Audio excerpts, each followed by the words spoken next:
अस्सलाम वालेकुम प्यारे दोस्तों। आज हम एक ऐसी हकीकत आपके सामने लाए हैं जो हमारे समाज की एक बड़ी कुरीति को उजागर करती है। ये कहानी है एक दूल्हा और एक दुल्हन की, जहां दहेज के नाम पर दूल्हे ने बुलेट बाइक की मांग की, लेकिन फिर जो हुआ वह देखकर आप हैरान रह जाएंगे। अल्लाह तबारक व ताला के कुर्बानियों और हमारे प्यारे नबी सल्लल्लाहु अलैहि वसल्लम के बताए हुए रास्ते पर चलने की तालीम इस वीडियो में मिलती है। इस कहानी में ईमान और ताकत की ऐसी मिसाल है जो हमें ये सिखाती है कि दहेज जैसी कुरीतियां इस्लाम में न तो मान्य हैं न ही उचित। आपको जरूर इस वीडियो को पूरा देखना चाहिए ताकि हमें समझ में आए कि अल्लाह के रास्ते पर चलकर हम किस तरह से अपनी इज्जत और ईमान को बचा सकते हैं। खुदा हाफिज और अल्लाह तबारक व ताला हमें सच्चाई पर चलने की तौफीक दे। इसी तरह की इस्लामिक घटनाओं और वाक्य से रूबरू होते रहने के लिए आज ही सब्सक्राइब करें हमारे चैनल इस्लाम हिस्ट्री को और साथ ही बेल आइकॉन को प्रेस करें।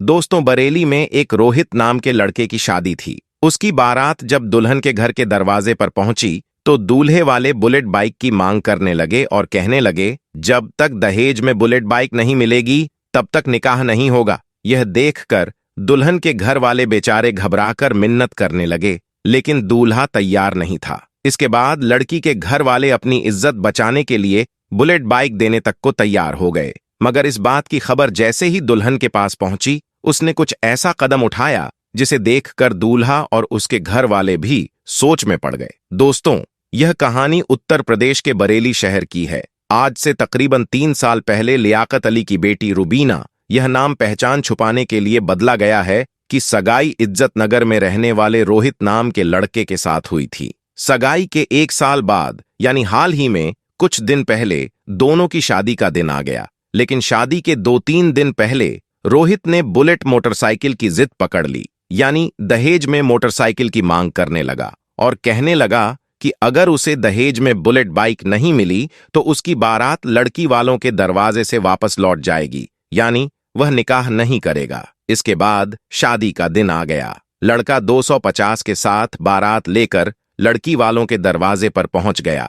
लड़की वालों ने बड़ी ईमानदारी से बारातियों का इस्तकबाल किया और उन्हें एक पंडाल में ले गए जहां दहेज का सामान रखा हुआ था। लड़की के बाप ने हर एक चीज को दिखाया और हर चीज के बारे में उनसे पूछा, यह चीज आपको कैसी लगी? आपको यह सामान कैसा लगा? लड़के वालों की तरफ से जवाब मिल रहा था, बहुत अच्छा सामान है। दोस्तों, इस पंडाल में एक पल्सर बाइक भी खड़ी हुई थी और उस पर लिखा हुआ था, दूल्हे की फरमाइश। इसके अलावा कुछ ऐसी चीजें भी रखी हुई थीं जिन पर लिखा हुआ था, ससुर की फरमाइश। तो कुछ समाज ऐसा भी था जिन पर लिखा हुआ था, सास की फरमाइश। सब लोगों ने दहेज का सामान देखकर बहुत तारीफ की, क्योंकि दहेज था भी बहुत ज्यादा, इतना ज्यादा कि लड़के वालों की फरमाइश से बहुत ज्यादा। इसलिए सबने उसकी खूब तारीफ की। मगर उसके बाद जब दूल्हे को पता चला कि यह लोग तो दहेज में बुलेट बाइक नहीं दे रहे हैं बल्कि पल्सर बाइक दे रहे हैं, तो वह नाराज हो गया और कहने लगा, जब तक बुलेट बाइक नहीं देंगे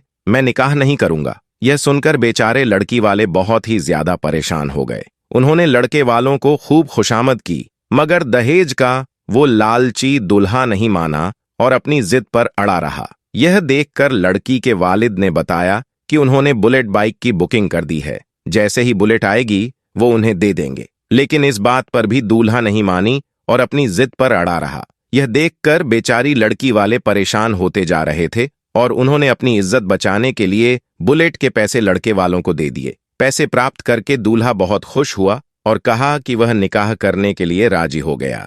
मगर जैसे ही इस बात का पता दुल्हन को लगा कि लड़के ने बुलेट बाइक की फरमाइश की है और उसके बिना निकाह करने से मना कर दिया और अब उसके घर वालों ने उसे बुलेट के पैसे दे दिए हैं, तो दुल्हन इस बात पर नाराज हुई और उसने लड़के के साथ शादी करने से साफ इनकार कर दिया। अब दुल्हन के इस फैसले से पूरे बारात में हर कोई हैरान हो गया। लोग दुल्हन के पास आए और उसे समझाने की बहुत कोशिश करने लगे, मगर मेरे प्यारे दोस्तों, अब दुल्हन अपने फैसले पर अड़ी हुई थी और कहने लगी, अब मुझे बगैर शादी के रहना मंजूर है, लेकिन इस लालची लड़के के साथ शादी करना मंजूर नहीं है। यह देखकर लड़के वाले बिगड़ गए और हंगामा करने लगे। आखिरकार लड़की वालों का भी सब्र टूट गया और उन्होंने एक एक करके दहेज के भूखे बारातियों को पकड़कर बांधना शुरू कर दिया। मामला और ज्यादा बिगड़ा और किसी ने पुलिस को फोन करके बुला लिया। जिसके बाद पुलिस आई और बंधक बनाए हुए लोगों को थाने में ले गई। लड़की के वालिद लियाकत अली ने पुलिस को बताया कि वह छोटा मोटा कारोबार करके अपने घर को मुश्किल तमाम चलाते हैं। बेटी का रिश्ता इज्जत नगर के रोहित के साथ 1 साल पहले हुआ था। उस वक्त दहेज के बारे में कोई बातचीत नहीं हुई थी, फिर भी हमने अपनी हैसियत के मुताबिक दहेज का सामान समाज के अनुसार दिया। लेकिन शादी से 2-3 दिन पहले लड़का बुलेट बाइक की मांग करने लगा और अपनी जिद पर अड़ा हो गया। वह कहने लगा कि उसे बुलेट बाइक मिलेगी तो ही वह निकाह करेगा। हमने जैसे जैसे करके पैसे जुटाए और बुलेट बाइक लेने के लिए भी चले गए, मगर बुलेट बाइक नहीं मिल पा रही थी, इसलिए हमने उसकी बुकिंग करवा दी और उसके बदले में पल्सर बाइक ले ली। मगर जब लड़के को पता चला कि यह लोग दहेज में बुलेट बाइक नहीं दे रहे हैं तो वह नाराज हो गया और शादी करने से मना कर दिया। उसके बाद हमने अपनी इज्जत बचाने के लिए लड़के वालों को बुलेट बाइक के पैसे दे दिए। तब जाकर दूल्हा शादी के लिए राजी हुआ। मगर जब इस बात की खबर मेरी बेटी रुबीना तक पहुंची तो उसने उसे दहेज के लालची लड़के के साथ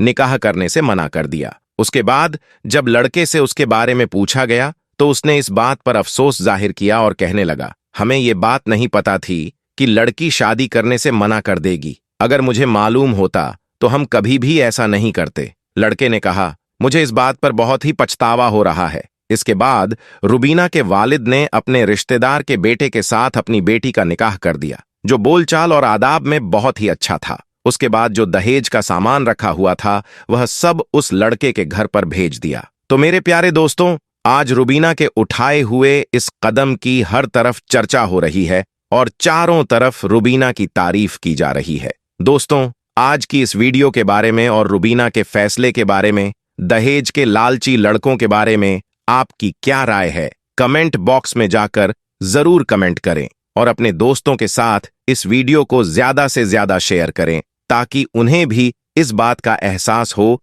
कि बेटों को ब्याहना बहुत आसान है, लेकिन बेटियों की शादी करना आज के दौर में बहुत ही मुश्किल काम है। और ये सारी मुश्किलात हमने अपने रस्मों रिवाज के नाम पर, चलन के नाम पर, जमा के नाम पर, खानदान के नाम पर और अपनी तरफ से बनाकर रखे हैं। ऐसे रस्मों रिवाज का दहेज जैसी लानत का इस्लाम से दूर दूर तक कोई ताल्लुक नहीं है। अल्लाह तबारक व ताला हमारी तमाम बच्चियों के नसीब को रोशन फरमाए और दहेज के लालचियों से अल्लाह ताला हमें दूर रखें और ऐसा कभी भी कोई गुनाह ना करें जिससे हमें सजा बहुत ही बड़ी मिले। तो दोस्तों, उम्मीद करते हैं कि आज की हमारी इस वीडियो में आपको बहुत कुछ सीखने को मिला होगा और इसके बारे में आपकी क्या राय है वह कमेंट सेक्शन में लिखना बिल्कुल ना भूलें। साथ ही इस वीडियो को ज्यादा से ज्यादा शेयर करें ताकि दहेज के लालचियों तक भी यह वीडियो पहुंच जाए। इंशाअल्लाह जल्दी मुलाकात होगी और एक नई वीडियो के साथ। तब तक के लिए आप सभी को खुदा हाफिज।